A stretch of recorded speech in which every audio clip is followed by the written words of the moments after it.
call the July 8th Ellis County Commission meeting to order. All those capable, please rise for the Pledge of Allegiance.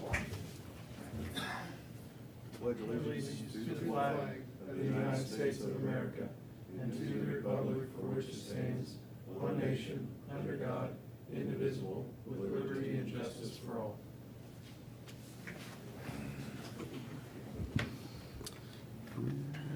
Bobby, if you call the roll.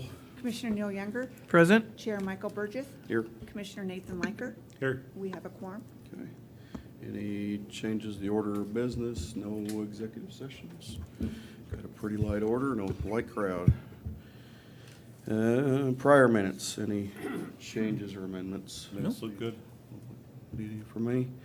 Consent agenda. I would move we approve items A through G of the consent agenda. I will second that. Got a motion and a second on the consent agenda. Any comments? All those in favor say aye. Aye. Aye. No opposed, passes 3-0. Issues from persons not on the order of business. Anybody in the crowd want to speak to the commission outside of the agenda items? I think everybody's here for the agenda. Monthly financial report. Any I have no concerns. Looks good. I don't have anything. 2026 Care Council funding allocation suggestions. And we got Mr. Brett Gerber here for the Care Council.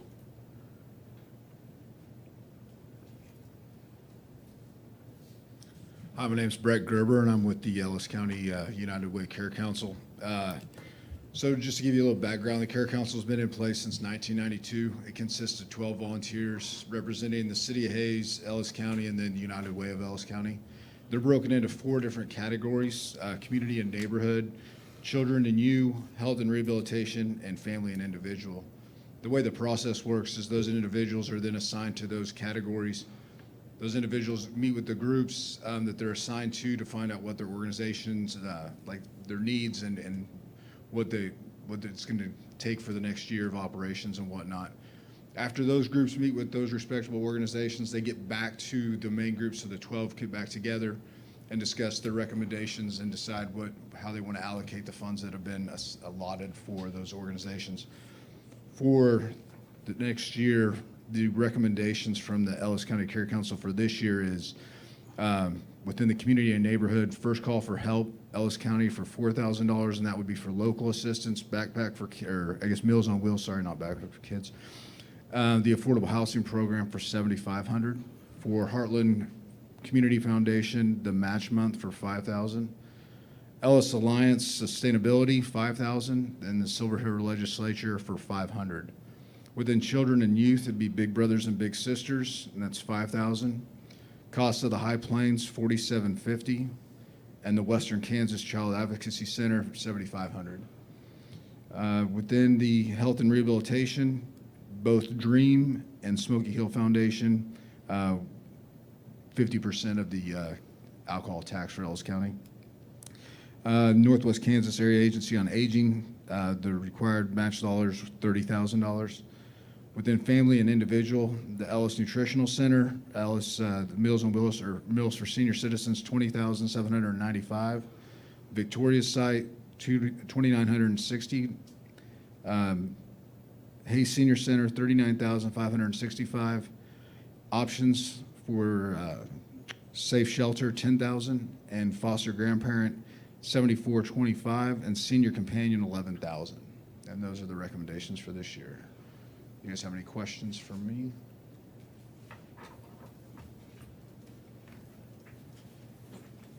Are all these the same? Was there anything added to what we've done in years past, or is this all the same agencies we've divvied money up to in the past? This is our first time doing Ellis County. Okay. Well, I knew that for the Care Council. I guess I'm looking at the funding requests that Care Council had received, I guess. Anything look off? Hey, look, this, And maybe I just don't remember seeing some of the stuff broke out the way it is. yeah, that's kind of currently what I was presented. thinking. It looks like the same agencies, but the actual programs are broken out. to That's kind what of I'm see what they are, which is, For clarification, I think one of the agencies that are on there that in the previous years when the county commission reviewed them, the only one that's on here that wasn't in the past is First Call for Help. Okay. Okay. I could pull up a different document and see if there's any that we used to fund that didn't request. Hayes Arts Council was one of them that last couple of years had received a Right. little bit of money, and I know But there's a Center for Life that we've done. Center, CLE, Yeah. they're not on here. There's a couple that didn't apply. Okay. but the amount requested was about 8,500 over what you could allocate, so, right? Am I looking at that right? The requested 2026 was like 169,500, and then what you could allocate was 169,955. Yeah, so we were under what was, I guess, requested. Which yeah. was requested, which is the tough part about making those decisions. So that's Mhm. where I appreciate the care council. It's not to skirt our responsibilities, but it's one of these things where these are tax dollars, and allowing our citizens, as you guys are with the Ellis County Care Council, to help divvy out those tax dollars and get more people involved. So that's from my perspective, I think this is an important process to get more people involved, to see where these dollars are going and see the quality, the programs and the quality that's going into them. So I appreciate that. Absolutely.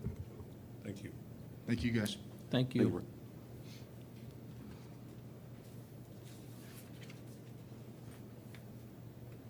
Everbridge Mass Notification System, Jeff Bridgeway, the Communications Director.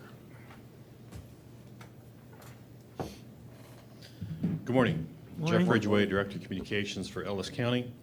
Just wanted to touch base on a deployment of software that we're going through from a provider called Everbridge.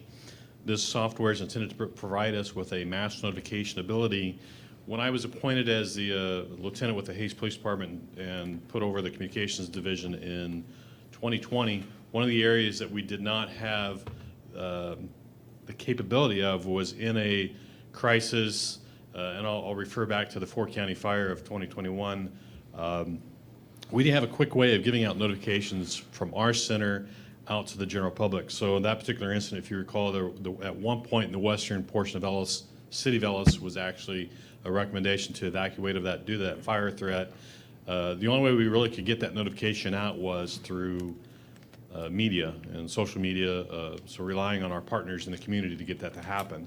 This system will help bridge a gap that we currently have, allowing us to leverage a system from the Federal Emergency Management Agency called IPAWS, or the Integrated Public Alert Warning System. This is the warning system that annoys us every morning. I'm sorry, when we get the, not really, the Amber Alerts or weather alerts. That's the system that comes across your phone and wakes you up at 3 o'clock in the morning saying, hey, there's a weather warning or the tornado warning. So that's the system that we're going to be able to leverage, and which is designed to work on geographical location of the device as opposed to some opt-in system or registration system. So it's accurate within about 1/10 of a mile. We can draw a polygon and say this is the area that's impacted. We want to warn this area of a particular incident. And if someone enters that area without having previously received the notification while that active is still active, they will then also get that alert. So it stays active until we disable it. So my team in the communications department have gone through the necessary training that FEMA has required for us to be able to utilize this system, and we are in the process of getting that up and going with Everbridge. So that is a hole that we feel is important for us to fill that gap. It can be used by most of our agencies across in the public safety sector.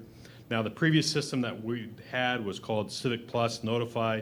It did have that support, but to do further notifications, it required an opt-in process where the community had to opt in to get some other notifications. Everbridge estimates that about 80% of our community is already within their database. So we're not, if we have other non-emergency notifications that we want to send out to the public, we'd be able to leverage that as well. Second area that we're wanting to try to bridge a gap on, and this is more of at a county-wide level versus an emergency level, is doing internal notifications to our employee staff.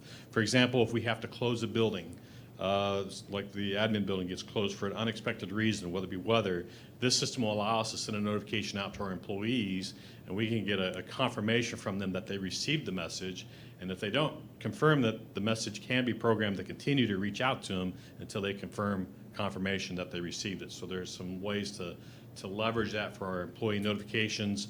My hope is to be able to work with each department within the county to how can they leverage it to their needs, not just to what Jeff thinks will work for the county, but we can actually subgroup it in. And so if the clerk's office feels there's a way they can leverage it to meet something specific to their department, we should be able to do that by department. It also has the ability to tie in our UKG system, so as new employees are brought on or as they leave, it has the potential of automating that process. We don't have that in configured or on the agenda yet, but that's something we're going to continue to research as that is a value aspect that we want to add into the solution. Lastly, our computer-aided dispatch system provides a notification to our first responders when they get assigned a certain call. That is typically done in an email to text messaging format. So we have our first responders in our database. The CAD sends an email to the responder. They get a text message in exchange of instead of an email of a particular incident. What we are finding is these notifications are getting blacklisted or weeded out by the telecommunication providers. And in fact, we know of one of the major three, I don't recall if it's Verizon, AT&T, or T-Mobile, intends to cease even permitting email to text message even on their system. So we were needing to locate a way, how do we get these notifications out to our emergency responders from CAD? And the Everbridge system, we hope to bridge that gap, allow us to bypass the blacklisting that's going on the backside, as Everbridge has developed a partnership with these telecommunicators and has an avenue that we can get past that without our messages getting blocked. For one example would be Nextech Wireless. We've been trying to work with them on getting them unblocked with limited success, and it's really no fault on Nextech Wireless. It's just the way that technology is. They're trying to block spam, and when you send out so many messages at the same time, it's trying to balance that, is this a spam or not? And so we understand what their intention is. Unfortunately, good intention is having a bad effect for what I'm needing those messages to go out. So we're hoping this system will help bridge that. So we've been on trying to go through the onboarding process on this here the last month, and hopefully the next month or so we'll be completely live on it. But it's one of the areas that we had a gap, and this we hope will fill that. So. Is there going to be a cost associated with each message, or is No, this just this is a contract for basically it's unlimited messaging, so there's no associated cost for that aspect of just the hosting and utilizing their service. So. Okay. And these devices have come a long way in the past 6, 8, 10 years. Yeah, leveraging technology that's coming out, that's new, and being able to use that, especially when we're talking about the iPause notification about these emergencies where we can draw polygons and not over notify and try to keep that notifications to the area that's really impacted and get some clarification on that. Now, just because we have that ability doesn't mean we're going to stop leveraging our local resources like the news media and social media. There's actually a way where we can, from this system, we initiate an iPause notification. It will automatically send a notification to our media people. It automatically send a notification to Facebook or wherever. So we can cut down on how many times we have to send these. We're doing it once and hitting all the targets we need to get to. Okay. And these are going to be more or less messages or notifications. There's not going to be any personal or secure data that is transmitted through them. No. This will be one-way messaging. There's some avenue for some two-way messaging, but that's more of the confirmation stuff that we looking like, for example, our the tactical team that the Hayes Police Department utilizes, their special situations response team. We can say, hey, you need to go to such and such location for this type of call, and they can say, yep, I've got the message, I'm en route, or 2, I respond with a 2 and say, well, I'm delayed, or 3, I'm not available. So there can be some limited two-way communication on that, but there's not going to be any sharing of any personal information in this process. Okay. Do you see them changing the audible noise, just like you said, the weather Everybody, that's just a weather alert. Do you see them changing? On like- the phone itself? Yes. That's an aspect I'm not familiar with, Okay. and unfortunately, I'm not aware that we have any ability to change that, Okay. that tone. I think that's kind of built into the phone systems, and if I were to guess, I'm just going to say that's something between Google and Android and FEMA, or just coincidentally, that's what Apple decided that they thought would wake everybody up because it's the most annoying thing there is. Okay. Yeah, I'm not aware of any option to change the tone to allow for, hey, this is not this isn't a weather, this is this. And we do have the option to subscribe into the weather alerts, which I feel there's no reason to do that. That's duplicative to some degree. And so I'm not going to ask that we send out a weather notification when national weather is already going to do that. So I feel there's no need to be duplicative on that. The Civics Plus, then we're opting out or? So Civics Plus system, and unfortunately, I don't have a lot of experience, it was not in place when I came on board with my role. I understood, I think it was a 2017 era, somewhere in there, when they walked away from Civic Plus simply because of a lack of utilization.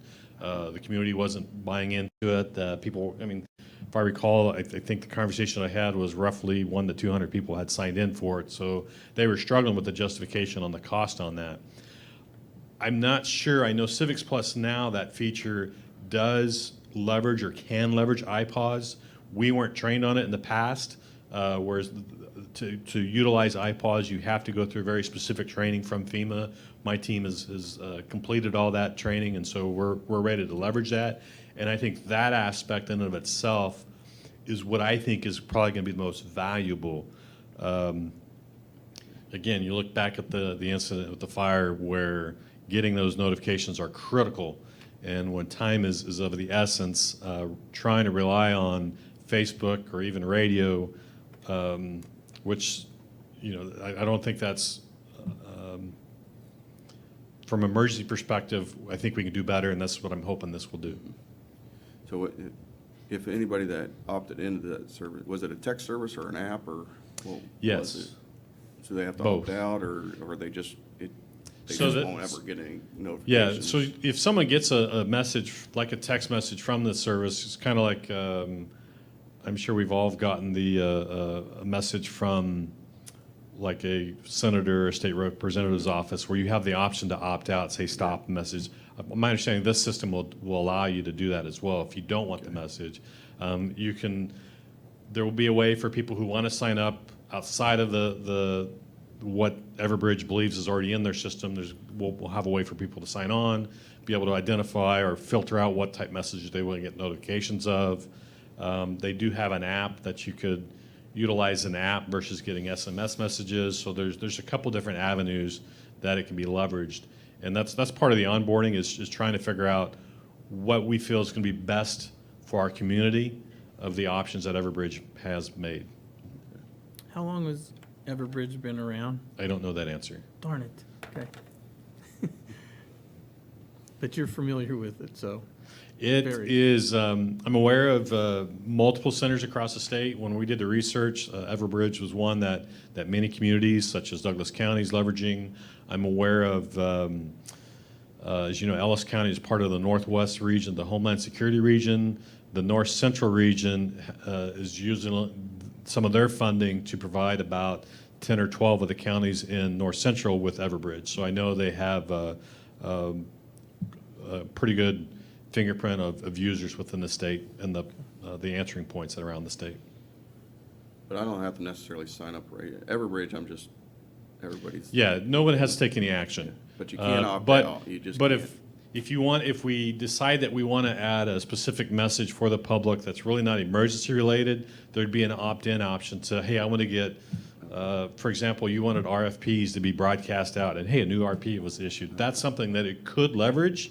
Not really what we're intending to do, but we could leverage that, and then that'd be an example of something that someone could opt in if they wanted to.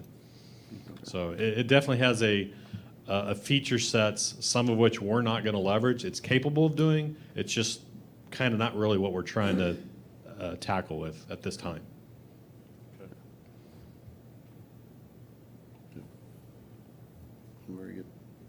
sounds like a good system. Right. So, thank you for. Thank you. Thanks, Jeff.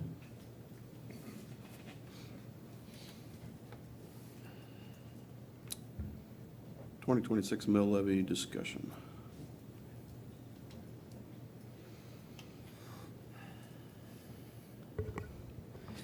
You want me to start for you? Darren Myers, County Administrator. Next agenda item is to talk about the mill levies for 2026. As we start or continue to progress through our budget, next week on the 15th, you'll see the second draft of the overall operating budget and the first draft of your capital budget. And also next week is the revenue neutral rate agenda item, as if the commission wants to exceed the revenue neutral rate for 2026 budget, we have to notify the county clerk by July 20th. So I'll be asking the commission if you are wanting to exceed that. And as the first draft showed you, we were just over that, R&R rate that was projected, and our mill levy was just a little bit higher than where it is sitting at today, which means, yes, there are a little bit more taxes collected for that first draft budget for 2026. As part of that discussion, as we've been working on the budgets here now for about a month and a half, the process of what 2026 looked like is kind of coming to the end. And part of that discussion is some of the big capital projects that are looming over our heads in the coming years. In regards to potential remodel of the law enforcement center, just the first floor in the dispatch center which primarily wasn't touched with the previous sales tax. We've had started the discussion at the retreat for the needs for a different EMS facility over in Ellis. And the HVAC system at the courthouse, we're starting to spend significant amount of money on it annually. And the fan coil units of this building, about 111 of them, I believe, need to be replaced on a staggering basis. So when you start adding all that up, we start looking at those capital projects, and there's that need, and that discussion will continue next week as well.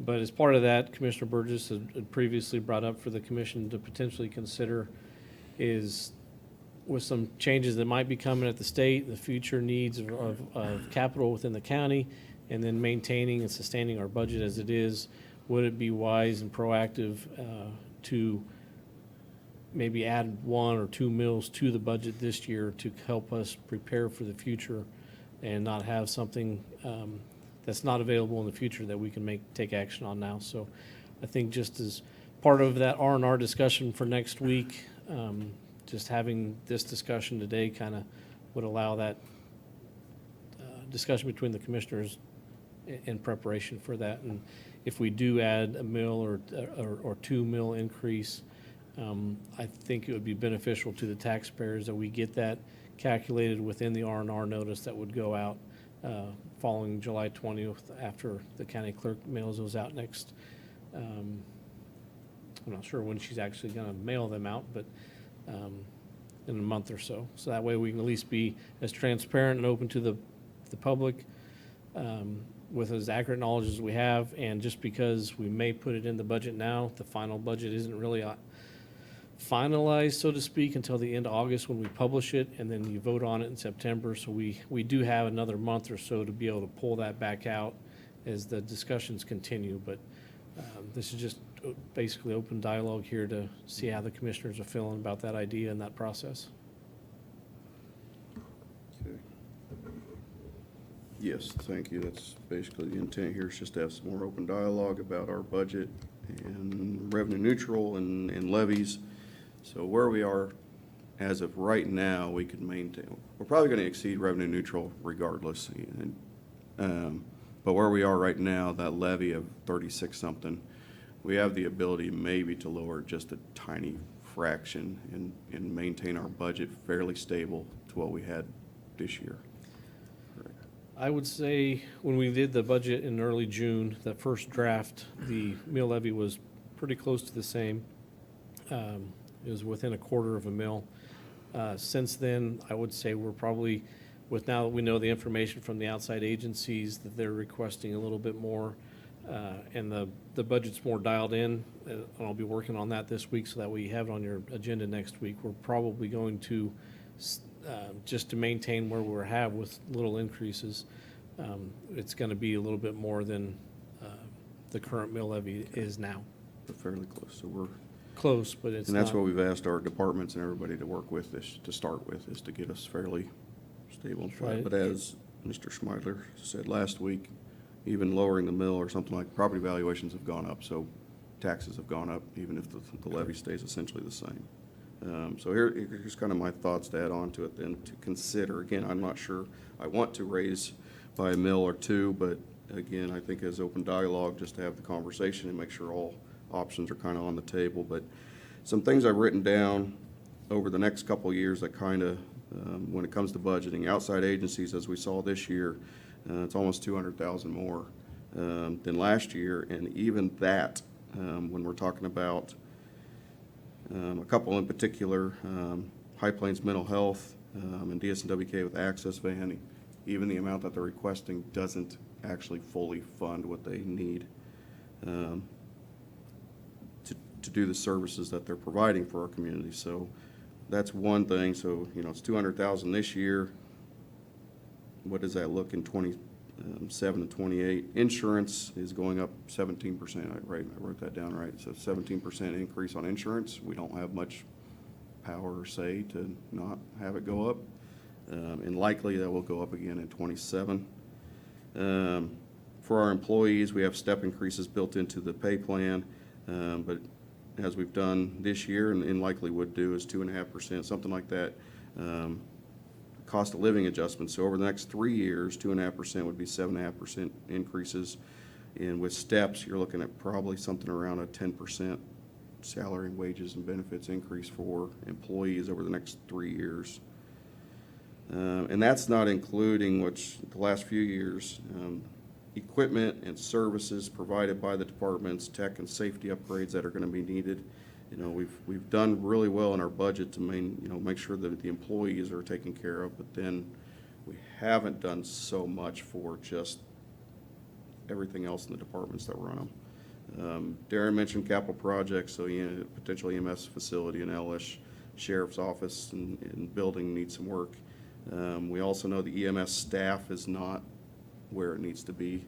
The sheriff would like to change hours, go to a 12-hour shift, which does cost some things, and there's probably other departments that lack some employees. So it's not adding, from my standpoint, there's a lot there, but it's not really adding services. It's just trying to get our services to the level that we expect. So those are kind of all the overarching things that I've kind of tallied down, not just for next year, but over the next couple of years. And that's kind of where my thought is, what if we exceeded that mill levy by 1 or 2 to start giving our budget some room to start putting these things into place? And then if revenue neutral becomes, as it points out, a legislative dictate, then we also have kind of given ourselves some air room. Along that, I've had this question kind of come up, what would that cost? So a mill is about $23 per 100,000. So if you have a $200,000 house, taxes, for 1 mill, it'd be about $46 increase. 2 mills then would be $92 roughly. A mill for about 40 acres of land, productive ag land's about $7.50. So for 80 acres of land, it's about $15 increase. So it goes from about $265 on average to about $280. And then a home, 200,000 would be about, right now you're paying about $828, and go to about $874. So those are increases. I'm not here to say every dollar doesn't matter, but that's kind of what it comes down to. About $23 per $100,000 worth of your home, and about $750 for every 40 acres of production ag. Now, of course, other things come into play, but that's kind of the rough breakdown as far as what 1 mill would be for a taxpayer. Can that be absorbed by taxpayers? I'm not saying they need to or should. And again, I'm not sure I want to raise the mill levy 1 or 2 either, but these are my thoughts, to have the other commissioners also make any comments and thoughts they have. Well, and I can appreciate the discussion. I've had plenty of discussions with outside members, and, you know, I look at this, and the past 3 years, we've done a very good job trying to maintain our budget and maintain our mill levy. We've reduced it every year that we've been here, but we have collected more, and we've done a lot more. I mean, the city, the county has done a lot more with asphalt roads. We've got a school going on. There's a lot of things happening, but they're gonna get brushed over when the tax increase comes. Everybody complains they pay too much taxes. I'm not saying that we don't need to increase our dollar amount, because if we want to maintain the services, it's all we can do, is increase the amount of revenue that comes in to maintain things, because everything goes up. We are an end user on a lot of different products. So I'm not saying that it has to be done now or look now, but I would pose to my fellow commissioners that we maybe take the reins a little more, take some, like you've done already with bringing up the topic of raising the mill levy, but take a little bit more of a step back and a leadership role and go, what's it gonna take to keep businesses here in our community? What's it gonna take to recruit businesses to our community? And is that the direction we wanna go, is working with our property taxes, or is there an alternative route? I don't know the answer to that, but taking into account if we can, maybe we can work with the school district and the cities and try and figure something out, a way forward. Irregardless of what the state does, we need to make our community and our county prosperous for our people.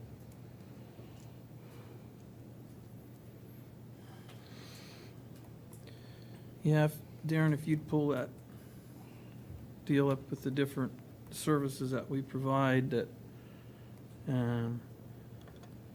you know, as it was stated to us, oil is down. We don't have near that income. We've got the sales tax. But I'd like to keep it tight, but I'd also like to not decrease any of our services or time going to them, especially in an accident, fire, whatever it may be. We're right at that 9-10 minute response time. Every minute counts. And yeah, I would not like to have my taxes go up either, which is everybody's mind thought. But if we continue to do like give our people another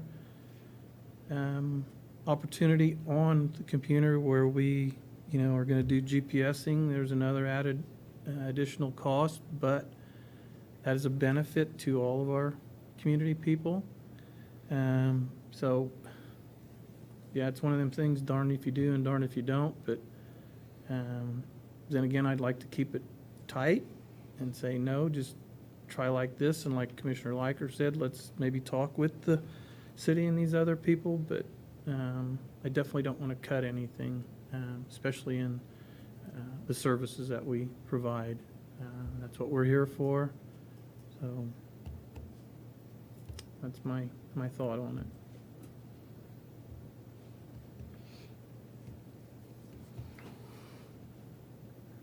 I mean, county government is a service Mhm. industry. Mm-hmm. That's what it is, the services. Yeah.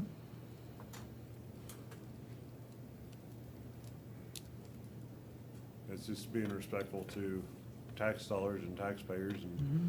and I feel our employees have done a very good job of trying to weed out any additional expense, anything.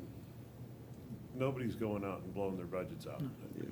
I mean, repetitively over the past probably 4 or 5 years, our departments have come in, under budget.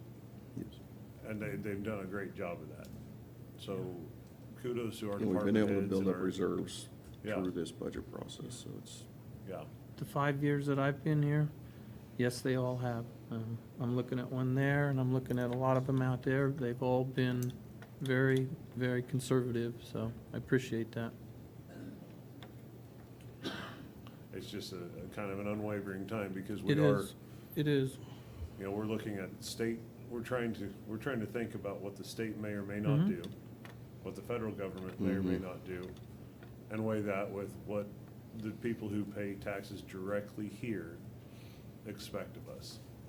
And, you know, I hope all the people that are in the community that are watching, hopefully they see this. Some of them don't even know the services that we provide, that Mhm. where a lot of our funding goes to. What were we talking, Darren? Almost 60, pretty close to 60%? Yeah, So, 57% of the services we provide are required by the state of Kansas. Almost 60% of what we do is by statute and law that we really don't have a choice that we can't do. I guess, yeah, that's part of my overall concern a little bit is federal funding, you know, good, bad, or indifferent. Federal funding is cut and state funding is cut, if that's to help taxpayers or they don't feel these services. But that, to me, trickles down to the impact that then it's demanding more of your local government, your cities and counties to pick up those services, to pick up the emergency services that we heard out this morning. If the federal government decides that, you know, these are services that they don't need to provide or employ anymore, then that just, to me, puts the onus on the local government to pick up that tab. Yep. A good example of that, a meeting with our health director yesterday, working through their different grants that they get. I believe that their WIC grant, they were notified that it's going to be a 30% cut for next year, and one of their other FEP grants, I believe, preparedness grant is being cut already 8% this year. So that's just something very recent that does impact, I think, your discussion here today. That those required services that we are required by the state are being funded less, and that becomes back to how do we bridge those gaps, that gap here locally, and we don't have a lot of revenue sources locally to be able to do that. And that's how property taxes are impacted. And let's not forget, we're kind of going into a downturn. Everybody's going to feel the crunch. I mean, everybody is feeling the crunch. And so, I mean, trying to figure out and navigate through those waters. I mean, our ag economy's coming down. Our oil economy is coming down. Darren emailed me kind of our oil renditions and stuff, and I haven't had a chance to look through them, but our production is very steady. However, the working wells the number of wells has come off. But as the price of oil goes lower, the oil and the oil property taxes that we receive is very minuscule to all the jobs that are tied to the service industry that revolves around that oil field in our area. The ag services, same way. I mean, you slow those two industries down, there's a lot of jobs that are gonna slow down. There's a lot of industries and a lot of services that slow down. I would hate to guess I would say it's over hundreds of millions of dollars that transpire throughout the county on a annual basis on services. And people, you know, those people own homes, they own vehicles, they're paying property taxes, and if we're not careful with what we do, it impacts them twice. Their taxes go up and their income goes down. So that's a double-edged sword.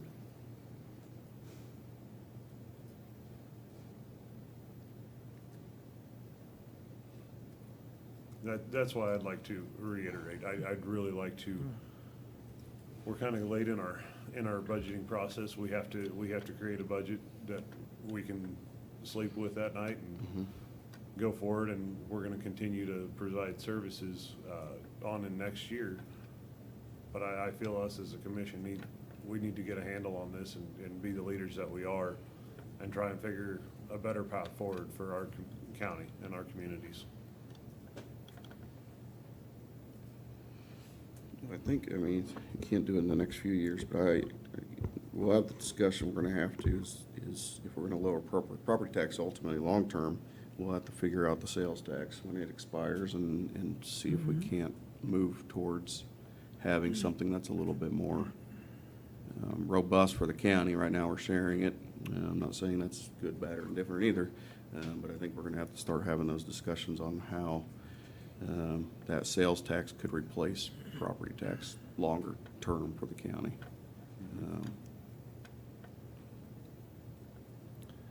That's what I had last night when I talked to Darren, we're coming up to our anniversary date on meeting with the city, and I don't think it's a bad idea and Darren said he was gonna get in touch, and let's meet with them, and like you said, Mr. Burgess, it's,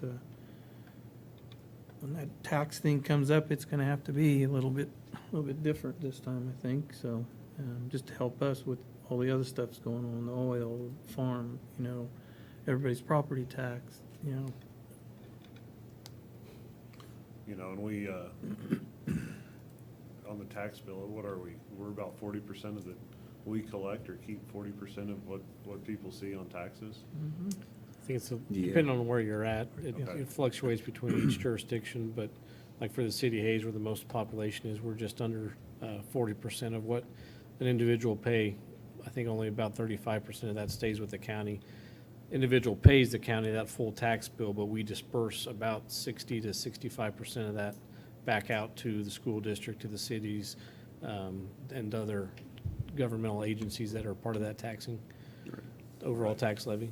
Yeah, and that's, in my numbers, when I say a mill, like, if you're paying on a $200,000 house, your county tax is $828 or something like that, probably, and goes to $874. That $828, and somebody's probably going, well, I pay way more taxes on that. Well, that's because, yeah, you pay the county, your school, and your city, and your county taxes. So I'm sure it's several thousands of dollars. I'm just breaking it down. What we're responsible for is the county portion, is that $828. So it's probably, another $900 or $1,000 towards the school, and probably another $400 or $500 towards the city. So, and then some other stuff. So, my breakdown, the $828 is just what you pay the county, not your total tax bill that you send in. So, and I think sometimes people they get mad at the county, but we're actually not the biggest taxing entity that they pay to school. But No, we're not the biggest, but they write the check to us. yes. So, and it kind of comes back to it's the responsibility side, and I think people, they may conflate it, they may not understand it, but at the end of the day, they're looking up for the leadership, and that's the roles we're in, and that's why I think, some of the capital projects like the EMS over in Ellis, there's projects that we've already started opening up the front door to talking to these communities and being proactive. And I think that's the only way we can, and that's like this conversation that we're having right now. It's a proactive conversation. And I think that is the only way we can be honest with our constituents, that we need to be proactive and looking ahead. Trying to keep businesses here and trying to invite new businesses. I know we had seen on Hayes Post, the micro factory's got some tenants that are signed up. Well, that's a couple of places, new things coming in. Is it all the city of Hayes that's gonna do this, or is this something that we need to create an inviting environment for business to grow and thrive here? So. Having discussion with some people throughout our community, when they get their tax paper, all they do is look at the front. They don't see all of those, and I said, turn that over and you'll see where a lot of that goes. Well, I didn't know that was on there, so education, so, yeah.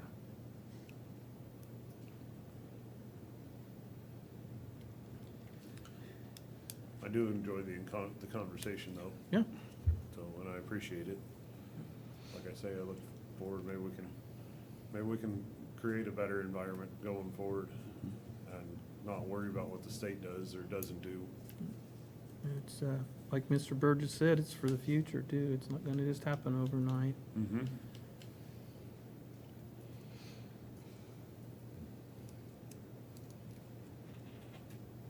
I think we'll have this on next week's agenda too, just kind of as a continued discussion, so that way the public sees it, whether it's through social media, through watching the video, and hopefully the commissioners get some feedback from your constituents and make a decision next week to at least to include it or not include it in the R&R, which is, like I say, isn't finalized for the budget process, but at least if you want to continue that discussion throughout the next month or so, and if ultimately comes that that's something that the commission doesn't want to continue having that discussion, then we can just pull it out of the budget fairly easily. Okay. We'll leave it in, so we can at least look at it. Mm-hmm. That works. I mean, as long as we can look at it and work with it. Yeah. County Administrator report. I have nothing. Neil? First of all, Brady Bryant, he's got birthday today, so happy birthday to him. 11th through the 19th will be the Ellis County Fair, so if everybody has time, go out there. It'll probably be 105 degrees again, and probably get a storm go through, but everybody try to go out there. The other one, IT does not a lot of times get a lot of good recognition. When you get the emails, the know before, the card scammers, everybody pay attention to that when you're, especially the fuel filling deals. And I guess I have to ask Darren about the generator, how'd that all go? Everything? Generator's installed, and they were here yesterday, I believe, doing load tests on it. And I have a meeting with Greg following this meeting to talk about it more. So hopefully the meeting isn't to talk about anything that doesn't work, but he didn't allude to anything like that. But I think it's just a follow up on the practices and procedures, maybe for when it does switch over for power testing every month or every week. Okay, thank you. And then the other thing, everybody, keep all the families in your thoughts for the Texas flooding. So, and not only that, I have a niece that's at Wichita with an accident, so keep her in your prayers also. So that's all I have. I have no report. Hope everybody had a good, safe 4th of July weekend. I know of a few people that got too close to their fireworks. I want to thank, in particular, for the Wild West Fest, all the volunteers that go into. Neil's always talking about volunteers. I just saw so many people working the beer garden, working security, working the stage, check in, check out, and all those things. In particular, the crews that clean up every morning. The Boy Scouts are part of that group that goes down every morning at 7 a.m. and picks up all the trash. This year, though, my son, his troop, and I went down there at 7 on a couple of those mornings. There's very, very little trash all over.